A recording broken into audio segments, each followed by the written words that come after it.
We are in the new home of Animal Charity of Ohio, the Humane Society for Mahoning County, which is a 22,000 square foot facility. We are not done with construction, but it's a work in progress. And we have been open since 1963, and we have moved and moved and moved, and we're finally in our forever home. For Jane MacMurchy, that statement carries so much meaning and so much weight. She and her wife, Jess, who is a Mahoning County Humane agent, have dedicated their lives to saving animals all over the area. This has always been our primary focus for the last 8 years, the two of us. So when I started as a volunteer, though, I started as a volunteer because I saw that there was a need in what she was doing and how little support they had and how the organization was very closed off and closed-minded. And I didn't want that for her because I saw the potential. So that's why I got involved in the first place. For Jane, the decision to join the organization was simple. I say it all the time, like, well, I'm only doing all of this because of all of the work that she's done saving the animals. And I think that's a special part about our organization is that we are humane animal focused. Yeah, there's a lot of love there. But we're humane animal focused. So all of the work that she's been pouring her heart and soul into for years and years is the driving force behind this entire organization. And now those driving forces have made way for the shelter Jane and Jess have worked tirelessly to build. It's located just off Southern Boulevard in Boardman. It's 22,000 square feet, and it's used for vet care, x-rays, holding rooms, adoption spaces, and on-site laundry.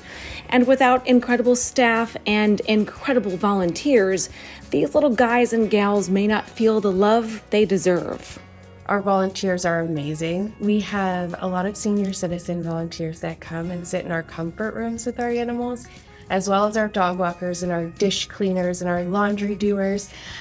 We do have some special volunteers that do come and take naps with the dogs and cuddle the puppies and do fun activities with them. And our dogs rely on seeing those familiar faces on a daily basis. And that's why we wanted a building like this where we could have comfort rooms. And on the day we visited, Mr. Cliff Newman stole our heart. Mr. Cliff Newman, and he's also an artist, so he does paintings in his spare time when he can't sleep at home, and he brings them up. And he has a couple of special dogs that are literally waiting. They wait to see him. As soon as they run, they jump into his arms and they lay there, and they are both passed out snoring with each other all day. And not only is it so good for Mr. Cliff and for the dogs that he's with, but the staff. They love going by and seeing how peaceful they are, and it's something that just seeing him here just keeps us all going. Just a few short seasons ago, Animal Charity was shuffling between two locations, and they were completely out of space. The lack of space only compounded the weight of the job. When it comes to the job specifically, I always try and keep it so compartmentalized because it's such an emotional burden to bear.